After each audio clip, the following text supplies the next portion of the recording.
million guaranteed, which is a lot of guarantees. Why are we? I appreciate the ISO, I really do, but I do want people to understand that Domonique Foxworth is a great dad and a terrible fake television host. He's still muted. Unmute yourself. Domonique, for the love of God, I want your insight as to how I'm back. Relax. Stop drawing attention to it. We had a fumble on the first play. It's all right. We picked it up and we're back. A fumble. We're back. Yeah. That was an incomplete pass, not a fumble. Okay. Cool.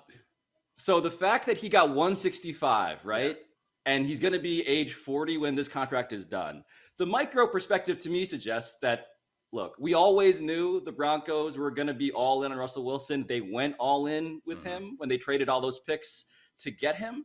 And so the money part of this, does any part of the micro here, the specific to the Broncos dynamic, does any of that open your eyes in any way?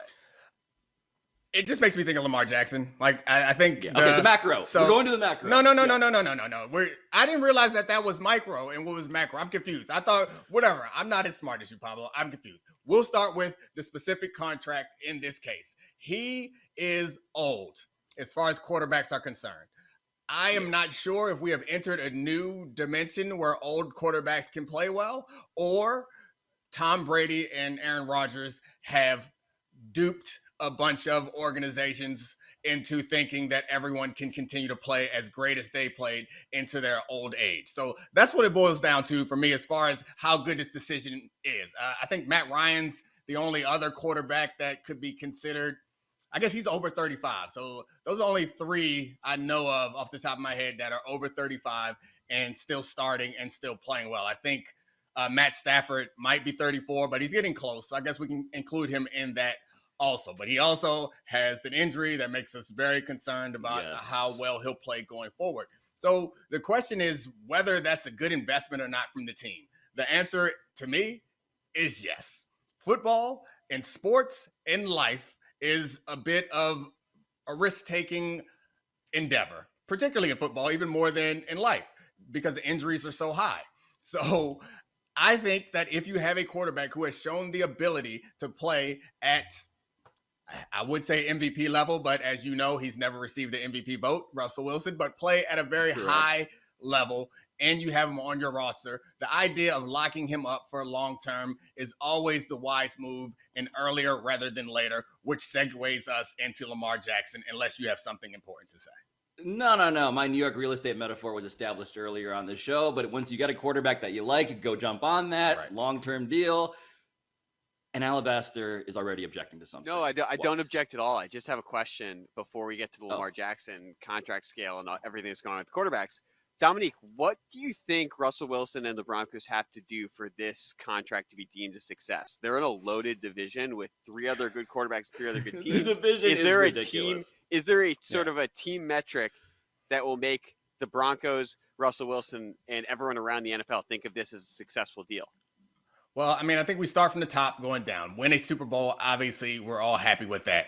I think it's a little unfair to Russell to measure him by team metrics the same way I will not give Jimmy Garoppolo credit for his 70% winning percentage. I'm not going to hold Russell Wilson accountable or this contract accountable for how many Super Bowls they're going to win, because the NFL playoffs, it's March Madness.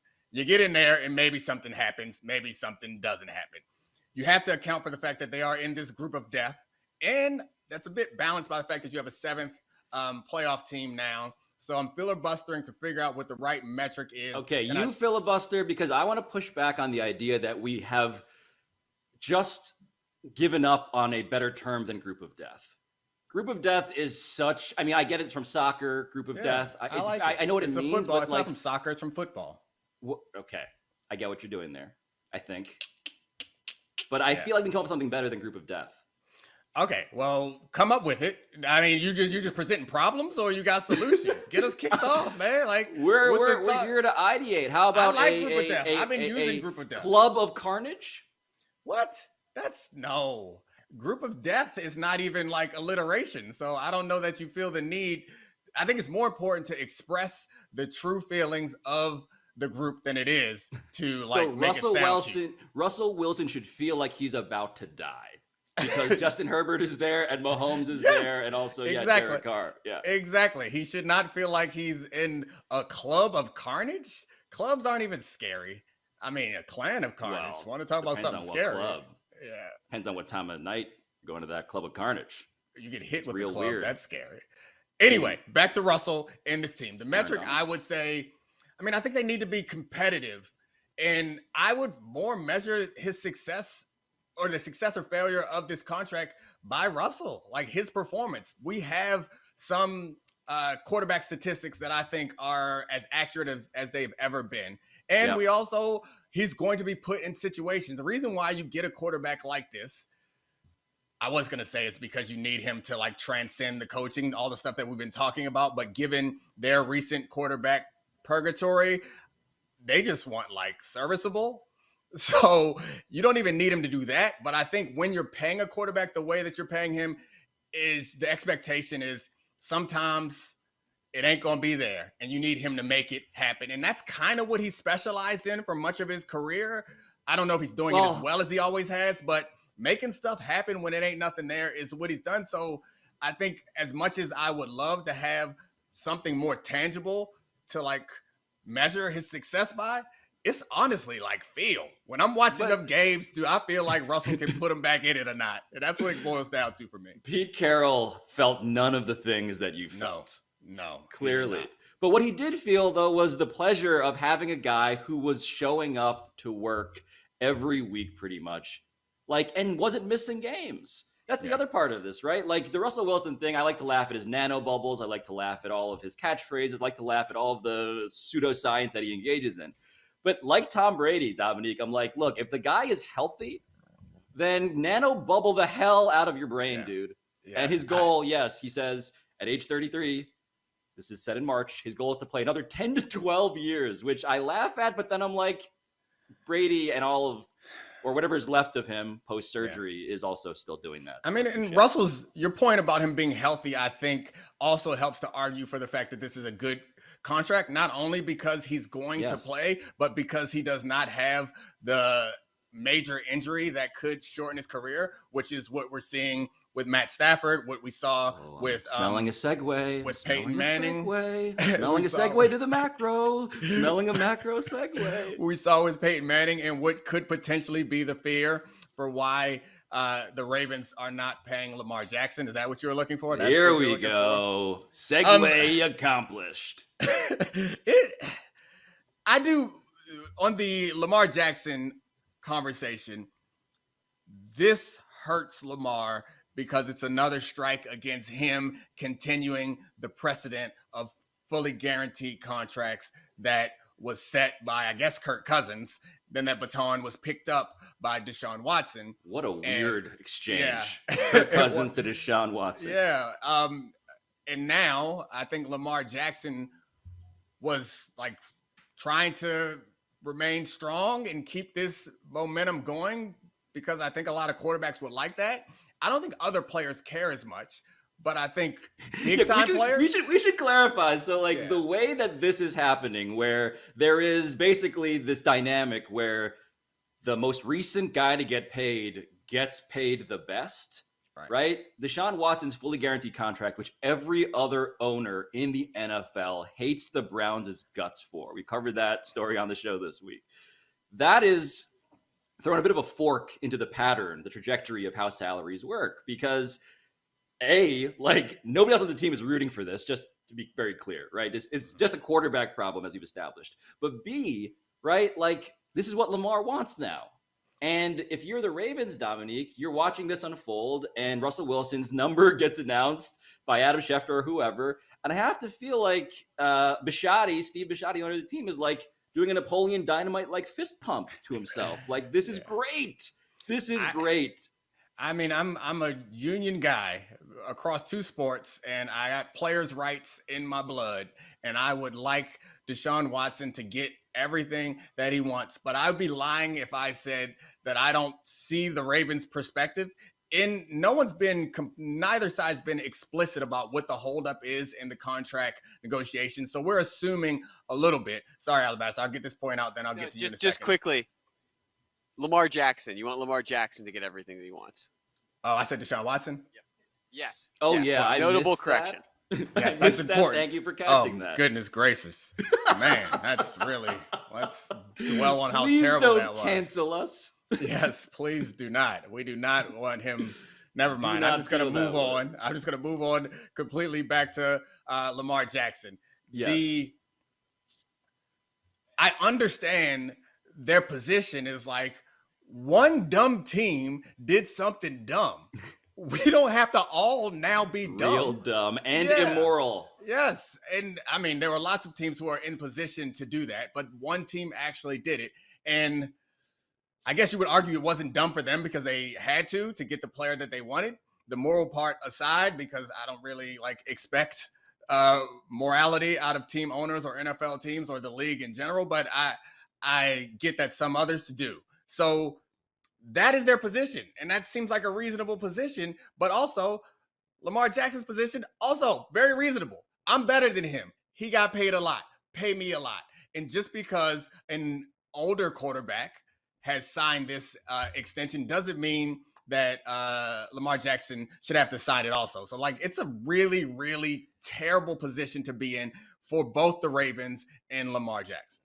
Yeah, I mean, the negotiation table, to the extent that there is a literal table and not just, I don't know, is there's text at this point? If you're not represented by an agent, are you just sort of thumbs upping or ha-haing the group chat messages? It's all about Twitter. It's all about negotiating. That's right. Twitter. So when you're passive aggressively replying in your mentions to people, indicating your true feelings, I mean, it does stand to reason Lamar Jackson would feel, I am not Russell Wilson. I'm younger. I'm better. I have an MVP. I've gotten many MVP votes. Yeah. But the second thing is he references the chronology. I thought the new deal is supposed to be better than the last deal. Right. And so I think he would still hold out. I mean, maybe not literally hold out, but that would be the question now, Domonique. Is this worthy of holding out over? The new deal is better than the last deal, but we also need to account for sometimes it takes a year. Because if you're in one offseason, the cap has not increased in that offseason, which these contracts that we're talking about took place in our offseason. So I don't necessarily think that the new deal should be higher than the last deal every time. But in this case, Lamar Jackson has an argument for him being the best quarterback right now to get a new deal. So who are you going to compare him to? Compare him to someone who has not had the team or individual success that he's had, which is Deshaun Watson, or compare him to someone who's had more team success, but not the individual success, who is significantly older. It's a tough spot to be in. And it's impressive that Lamar Jackson is showing this resolve, because I imagine that the Ravens would sign him to 150, 160 guaranteed immediately, 170 guaranteed, whatever they're sliding across the table to him. He's saying no to that. And that, to me, remarkable. Is impressive, given that the leverage is always on the team side to some degree, because they maintain the franchise tag. The body is an imperfect meat sack, and we all get injured in the job you do. And so we did. Yeah. And they maintain the franchise tag as some leverage. But the leverage switches. That's right. Once you put the franchise tag on them 1 year, it starts to shift back to the players. And that's something that they don't want to do. They're a year or two away from that now, but it could happen. But how much blame do you think gets shifted to Russell Wilson among the quarterback club, the club of carnage that is the quarterback high-end club? Because Russell, right? Speaking of leverage, Russell had leverage. Everything we've said, all the draft picks that they traded to get him, the fact that obviously John Elway, much like your house, has a flawed design, right? That has resulted in lots of people coming through their building that they actually didn't want to walk in, right? All of the 6'5" quarterbacks. They need Russell Wilson. Russell Wilson did not use that leverage to demand those guarantees to beat Deshaun Watson's guarantees. He said something reasonable, personally, which is I don't need that. This is a great deal. Let's make it happen. Yeah, he's still at 2 years. Lamar's got to be thinking a little sideways, seeing a little sideways at him. Yeah, I mean, I feel like we should respect the question to some degree and focus more on the Ravens. Focus more on the Broncos than the Ravens, two of my former teams. That's right. Certainly find the Lamar Jackson angle interesting, but we did that a bunch yesterday. I do want to revisit. And we'll do more. Yeah. What's going to happen with this team, and is the investment worth it? My initial instinct is the investment's always worth it if you get a top of the league quarterback. Same. But now, I know what you're doing, Domonique. I know what you're doing. You have begun to realize what the takes could sound like if you wanted to be against this being a good deal. And there are some juicy ones, man. Yeah. You paid all of this guaranteed money, 9 figures, for a third place team that does not make the playoffs. Congratulations, John Elway, you moron. Yeah. And there are still some Russell Wilson questions, I guess. Yes, he has been declining for 4 years now. Again, in a kitchen that he did not have privileges to cook by the end. But nonetheless, he's been declining. I think there is still a bit of a question if free Chef Russell is the best version of Chef Russell. I mean, anyone who has dabbled in any endeavors of creativity, I think appreciates that creativity is probably at its best when there are constraints. Like the idea of a blank sheet of paper is exciting, but then you get it and you don't know where to start. And I think that we could possibly find out that is the case for Russell Wilson also, because he's been being a magician inside the confines of Pete Carroll's antiquated football mind, where it's like we run on first down, we run on second down, then we throw, and we play really good defense. And so the idea that now he's going to a team that has new ownership, new coach in Nathaniel You should Hackett. also say that, yes, billionaires who presumably are very excited to get their star locked up.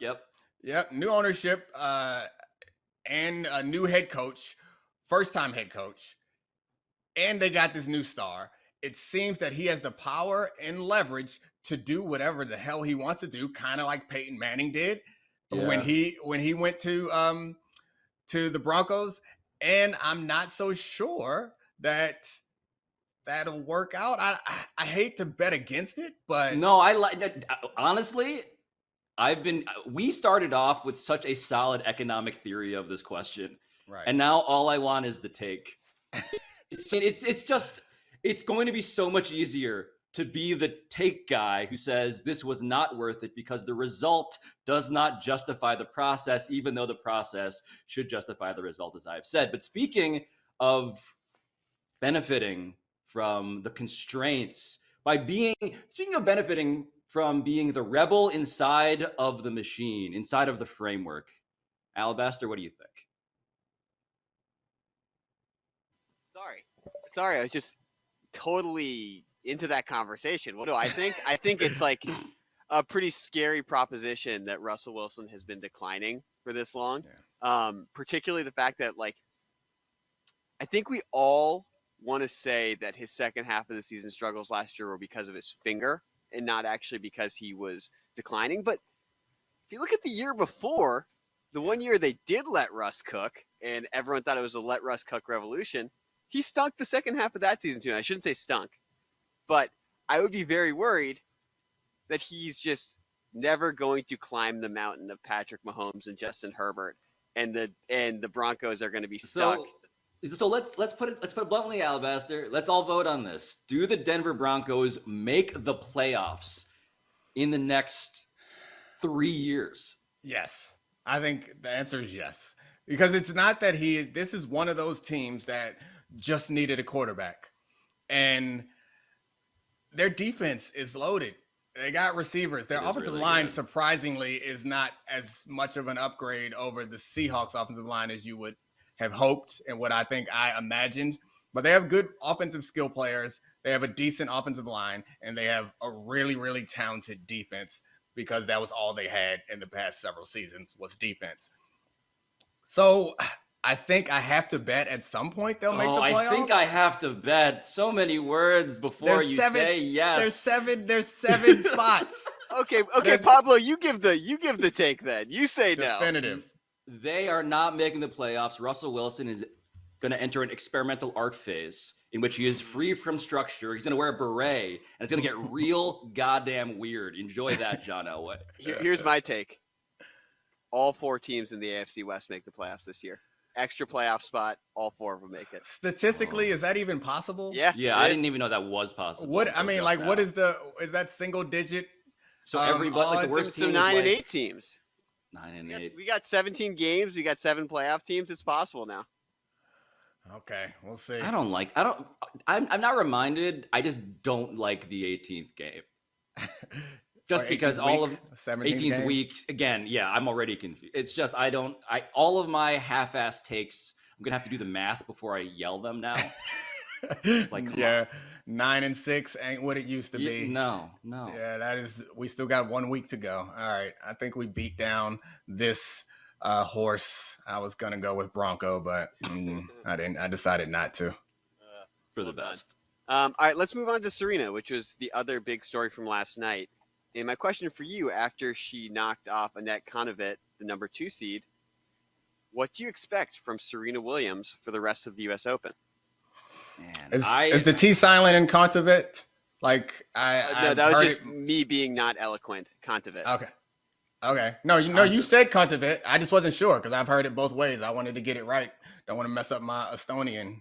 But it is worth clarifying as the Estonian aspect of this conversation is concerned. Like watching this match, I was like, wow, this number 2 ranked player in the world, like it looks real easy for her. It looks real easy for her at times. Like there were these streaks where Serena looked old as hell. Yeah. And then there were those times where Serena, it's weird to be David and Goliath, right? That's funny. That is funny. That's fair. Where I'm like, she is the underdog, but also the greatest player in the world. There were moments where I was like, oh, she's clearly better than the number 2 ranked player in the world, who may or may not have been suffering from long COVID, as we told you yesterday, thanks to Alabaster. But the point is, Domonique, like it was a rare, like perverse pleasure to watch Serena like beat her down, right, in that 3rd set. So I don't know, did she poop? She went in the back and then so came she back. Says, good question. Yeah, she said it wasn't poop. It was not number 2. And so she threw up? That's on the table. Is that number 0? It's 0 or 1 or 2. Yeah. I don't know, but anyway, number when 3. She came back Barfy should be number 3. Can we establish that? Yeah, we just said it in the rule books. It is now established as it's number 3. Yeah. I don't. So that's the thing with greatness is you often see is that they cannot summon that greatness as regularly as they used to when they get older. But we saw her, I think, summon it for extended periods of time. Yes. Longer than I expected. Like I fully expected her to lose. I knew about the long COVID. Same. And Kontaveit, like she did not play like, I don't know. I mean, I'm not a doctor. I can't tell you what someone who's suffering from long COVID looks like. However, she didn't seem winded. She didn't seem like mentally fogged. She was sharp. Like there were points in that match where I was like, damn, she's good. And then Serena just kind of, I hate it. I hate the terminologies that I'm being forced to use by Serena. She just wanted it more. God. She just like sometimes the great ones say not today. And that's what she did. Yeah, like, you saw her face contort into more of a sort of stank orientation, where it's like, oh, she knows how hard this serve is. I was like, wow, she really does serve that ball, huh? Was the thought I had. It was incredible to watch. And not that I'm a tennis expert, but it seemed like even the tennis experts had a hard time explaining the strategic shifts of the match. It was more like Serena was like, you know what? I'm Serena. And that's so fun to watch. It was so fun. And enjoy. There were some rallies, again, like I'm going to sound just like a rank amateur here, but yeah, it was fun watching them go back and forth. I like the way they dribble up and down the court. Yeah, I'm like, yes, just all that. It was just really, it was like a really good match to watch. But then on top of that, right, can we just talk about, you mentioned how tennis experts did not see this happening. I certainly didn't. You didn't. Like no one reasonably should have. Obviously, like the USTA did not either. Because they reran Oprah's video. Yeah, that was unfortunate. What the hell was that? I don't know. What the hell was And- that? We all saw it on Wednesday, Yeah. or rather earlier this week. Yeah. I mean, I assumed they weren't going to do anything. Like, I think that's the move. Do nothing. And interview Serena, let her talk about the big red X on her back from Which 1999. was such a great quote. Let I've had her- an X on my back since '99. Touche. When she was asked if she surprised herself, let her make that face like, you know who I am? Which was outstanding. Like, that was so much better than rewatching this video. We didn't even have Gail this time. Like, we didn't even have Gail, and I it was mean- confusing because the message, and this is to answer to respect the question, I suppose, inadvertently, but the answer is that we should expect her to like make the quarterfinals now. yeah. You know, I've done some cursory Googling, Alabaster. It feels like the draw is now set up for Serena to not be given these videos afterwards, which are waving goodbye. They should be like, yo, we're like going to be watching her for a bit now. Yeah, and like, so hand up. Before this tournament, I watched her two warm up tournaments at the Masters 1000 in Toronto and Cincinnati, and I thought she was cooked.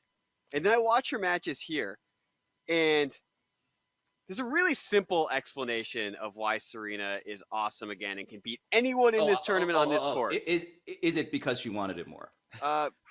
Sure, that can be part of it. But Okay. the biggest thing, the two most important shots in tennis are the serve and the return of serve. Movement and playing rally balls are important, but less important than that. And I think me being a meatball, I was like, oh, her timing's off. She's cooked. It might have been that she just needed to play a few matches because now she is serving and returning like the best player in the world. And watching Serena take 3 steps inside of the baseline and then load on second serves in these 2 matches has to be terrifying for anyone in this draw. Period. Full stop. I did notice that Contavet was crying in the press conference afterwards. Oh, I which, didn't see like, that. Wait, describe. yeah. Wait, what happened? I saw the Oprah video and then fell asleep. Yeah. I mean, she got up and walked off in tears. The press conference. She was just kind of, she wasn't complaining, but she was just pointing out how difficult it was to play in that environment. Oh, where it's that like totally everyone- understandable. everyone hates you and is rooting against you, and you're in America, and America's great or the greatest of all times. Like that's a lot. We should talk about that, 26-year-old, Dominique. Champion. I think this match, obviously it's about Serena, but the particularly unique atmosphere that is the US Open at Arthur Ashe at night, celebrities in the crowd, many celebrities wearing sunglasses in the crowd, a move I hope to emulate one day. Everybody basically saying to Serena in their screams, we will do whatever you want us to do, right? To where the judge is saying, like, please shut up now, because this is, I mean, just because of decorum, I suppose, but also because, like, it was kind of uncomfortable at times. Like, yo, she is so alone in ways that I don't know the last time I saw something like this. Can you imagine Serena in the opposite position? And that's what I was thinking is, Oh, man. I imagine what I would want to see is I In would want to see Estonia. somebody. Yeah, I would want to see somebody that's defiant. Like, I'm going to slay your champ and I'm going to scream and destroy Gladiator them. style. And Contavet didn't have that in her. She had the ability. It felt like in that second set, it felt like all was lost, honestly, that second at certain set times. was, yeah. But once things got a little ridiculous by tough her. again for her, it seemed like that's not fair to say she fell apart. She played fine. Serena just serened. And it was awesome from start to finish. That's kind of and you're right. Like, I watched her and I was like, wow, this is an impressive psychological display, if nothing else. She is not breaking. She's not crying. She's not like wrenching her face. She is deliberately holding it all in to the point where I guess she had to let it all out, like after the presser when she was actually done, which I, as a human level, just like I totally now piece it all together. It makes sense. But man, dude, like the idea that maybe the good news for her is this. Like, weeks from now, months from now, maybe hours from now, this will officially go down in the books like you lost to Serena Williams, and not like you choked against the person who's 43 That's what she and was said. saying everybody I'm retiring. I think one of her responses was, "There's no shame in losing to Serena," which is absolutely right.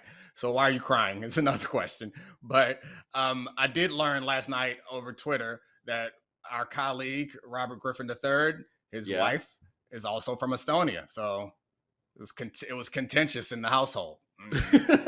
RG3 came out on top.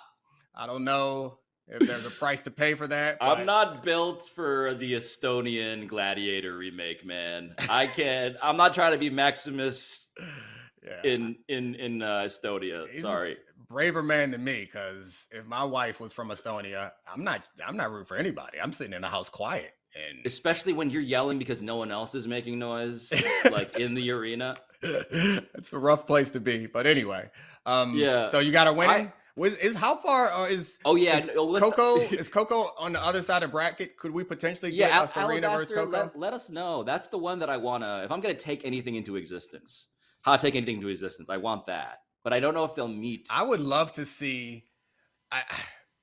Maybe I'm not being honest here, but right now I feel like it'd be awesome if Coco Gauff beat her in the finals. That to me feels like a poetic. Yes. And surprising outcome. In the movie about Coco Gauff, that is the perfect ending. But the problem is the movie about Serena Williams, which is the movie everybody wants to watch, I feel like we may be setting up Coco for something quite different. Rocky lost in Rocky. Like, it could be a movie about the person so that they can lose Serena's going to come back later for a sequel in which she's coaching like someone else. Exactly. The son of she's gonna be of continent. Yeah, exactly. Oh gosh, Alabaster, right. I feel like we've impressed you with our tennis knowledge. Not at all. You have. I thought it's been great. I will say, I do think the Coco thing would be great, but there's another juicy story that she could play Iga Swiatek in the finals, and the juicy part about that, it's not as juicy for the American viewing population, but it could be a tennis nerd one. It could be a coming out party. She's the best women's player since Serena. She had a 35-plus match winning streak this year, which broke Venus's record, and seeing a career close with the passing of the torch would be very cool as well. Is she a Black American woman? No. I'm good. Coco. She could play both of them for the record. Coco. Maybe she needs to. I don't know if the draw is like this, but maybe she needs to beat Serena so Coco can avenge her. She would play Coco ahead of that. She would play Coco in the quarterfinals. Oh, so she beats Coco. Serena beats her to avenge Coco. No. Serena would play her in the quarter. Would play Coco in the quarter. Okay, that's the one I want. All right, so then we'll take who's this person whose name I need to know that I don't know. Iga Swiatek, known as the Iganator. Oh, okay. Is she really known as the Iganator? Yes. It's a hilarious nickname. We're gonna workshop that. We're also what country? Group of Death and the Iganator are two things we're gonna workshop. Where is she from? I'll get back to you on that one. Let's move on. We got a couple one of the chances we can go on to finish out the show. Baker went mini viral for saying he was gonna, bleep up the Browns in week 1. He's walking that back, and my question is, what are the chances he actually said it? We have some video for you to listen to. So let's listen to the video first. I didn't say it. Obviously, everybody's going to write whatever story they want. There's history that I played there the last 4 years. I'm an extremely competitive person. Everybody knows that. If I wasn't wanting to win, then there would be a really big issue of me being the quarterback here. So I want to win in everything I do. That'll never change. Now, that is not how I phrased it. That's not even what I said. So I'll just leave it at that. Yeah, I don't believe him is my first thought. And I say that with no evidence. I just say that because, as he himself admitted, Domonique, this is very much a thing that he would feel. Yeah. The question of whether he said it or not, this is what's weird about this story. There are two stories here. One is the question of, what does it matter that he maybe allegedly did say this?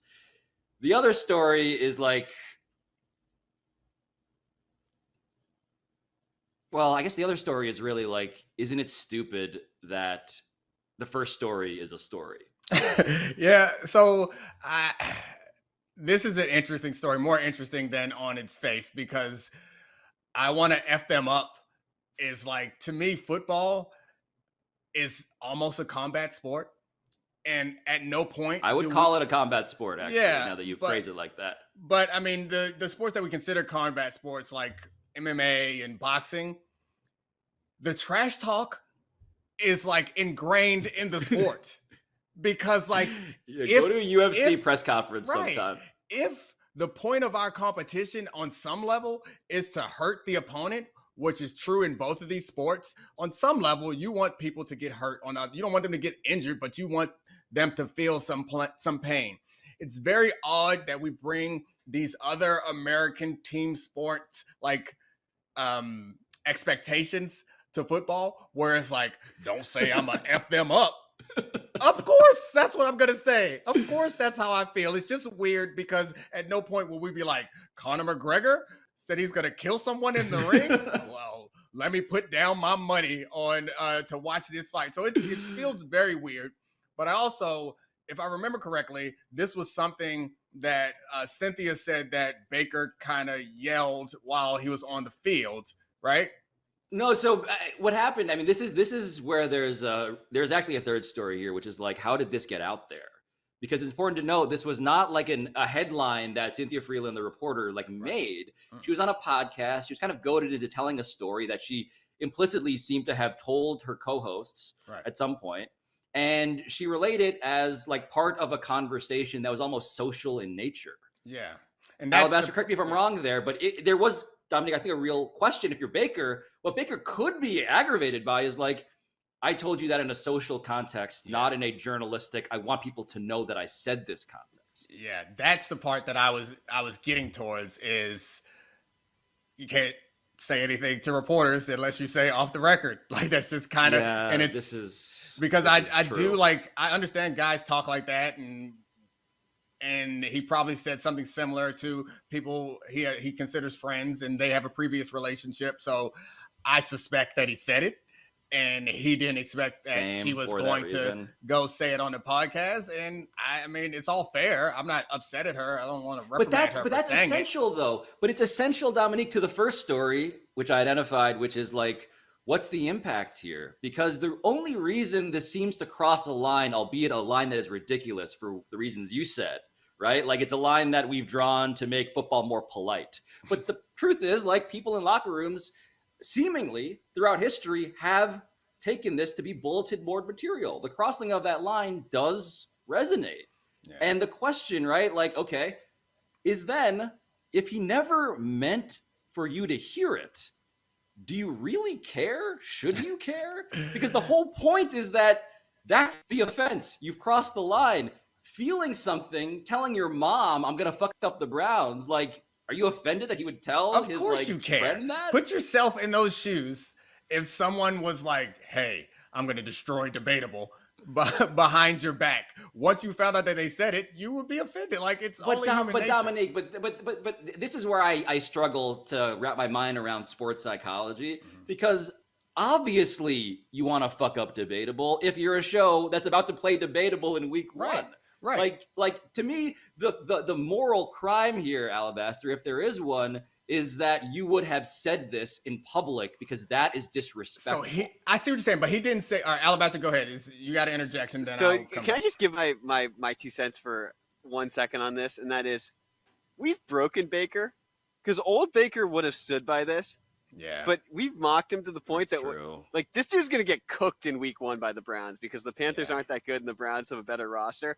And that quote, I'm going to bleep up the Browns, is going to be everywhere when he has 186 yards and 2 interceptions in week 1. And that's what I think is why he is walking this back.